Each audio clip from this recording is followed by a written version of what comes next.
श्री स्वामी समर्थ सर्वांना. कसे आहात सर्व? आज आहे सप्ताहाचा 5वा दिवस. आज आहे गीता याग.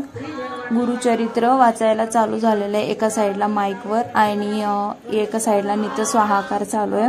आणि हे झाल्यानंतर मग गीता याग तो चालू होईल आणि हे असं सगळं नित्य स्वाहाकाराला बसतात. असा हा यज्ञ मंडप आहे आमच्या केंद्रामधला. आज गीता याग आहे. गीता याग म्हणजे कृष्णाने अर्जुनाला सांगितलेली जी गीता आहे भगवद्गीता, तर त्यामधले संवाद वगैरे आहेत. त्याचं हवन असतं, याग असतो. हे पहिले मला माहिती नव्हतं, पण जेव्हापासून मी भगवद्गीता वाचायला लागले तेव्हापासून मला समजायला लागलं की हे गीता याग काय असतो काय नसतो ते. आणि लकीलीच म्हणावं लागेल की माझं भागवत म्हणजे लकीली मला भेटलं वाचायला. काकू बोलले अचानक की तू वाच म्हणून, कारण माझं घरी ऑलरेडी भगवद्गीता वाचन चालू होतं. त्याचे अध्याय काही राहिले होते आणि मध्येच मी स्किप नव्हते करू शकत, त्यामुळे मग मला ते वाचावंच लागलं आणि लकीली मला ते भेटलं वाचायला. आणि त्यामुळे हा गीता याग मी अटेंड केला आणि आता गीता याग चालू होणार आहे. त्यासाठी या सगळ्या बायका वगैरे बसलेल्या आहेत. खूप सारी गर्दी करतात बायका की कोणता पण याग असला की मला बसायचं. पण आमच्या काकूंचा रोल असा आहे की ज्याने सप्तशतीला बसायचं असेल तर सप्तशतीचा पाठ केला पाहिजे. मल्हारीला जर बसायचं तर मल्हारी सप्तशतीचा पाठ केला पाहिजे असं.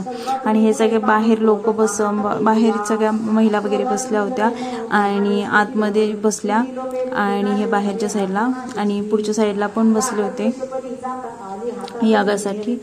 आणि हे ते सगळे असे यागाला बसलेले असतात बाहेर.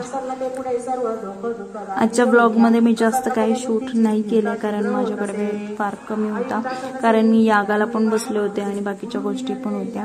आणि आरती वगैरे प्रहर वगैरे असं करून सगळं घरी जाऊन येणं वगैरे म्हणजे भरपूर टाइम जात होता, तर त्यामुळे ते पॉसिबल नाही झालं, कारण खूप दमल्यासारखं पण होत होतं आणि प्रत्येक वेळी मोबाईल घेऊन नव्हतं जमत मला. त्यामुळे जेवढं शक्य होईल तेवढं केलं. आणि हा गीता याग चालू होता. हे सगळ्या अशा आतमध्ये काकू वगैरे बसल्या होत्या. या सगळ्या असं याग असतो, असं हे यज्ञ मंडप असतं. तर त्याच्या भोवती सगळं असं राऊंड असं सगळे गोल आकारात सगळ्या जणी बसलेल्या असतात आणि मध्ये स्वाहाकार चालू असतो. आणि खूप छान असं वाटतं हे रोजची सेवा करताना. सप्ताहाचे 7 दिवस कसे निघून जातात ना ते काही कळतच नाही. असं लवकर सप्ताह यावा असं वाटतं, कारण ते प्रहरचा टाइम आपण जो दिलेला असतो प्रहर करण्यामध्ये, आरती करण्यामध्ये, असं सगळा काही नित्य सेवा करण्यामध्ये खूप सारा असा छान असा टाइम वेळ कधी निघून जातो काही कळतच नाही. आणि लवकर आता डिसेंबरचा पण सप्ताह लवकर यावा असं वाटतंय आणि येईल तो लवकरच. आणि हे खूप सारी सेवा तोपर्यंत करायची आहे, भरपूर सारी. हे देवींचे फोटो वगैरे असे सगळं काय आहे छान.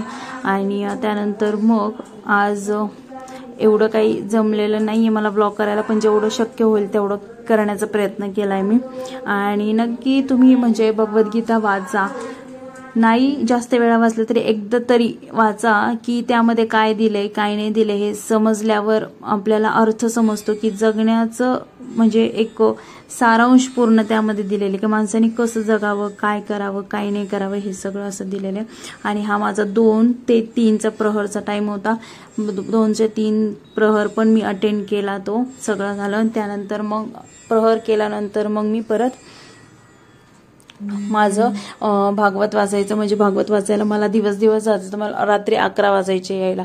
तर त्यामुळं हे सगळं करून भागवत पण वाचून मग मी घरी यायची. आणि हे भरपूर अशी सेवा म्हणजे झाली बऱ्यापैकी.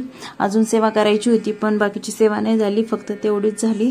आणि आजच्या व्लॉगमध्ये एवढंच. भेटू पुढच्या व्लॉगमध्ये. तोपर्यंत श्री स्वामी समर्थ. माझं न्यू चॅनल पण आहे एक, स्वामींची प्रिया ऑफिशियल 24 या नावाने, त्याला पण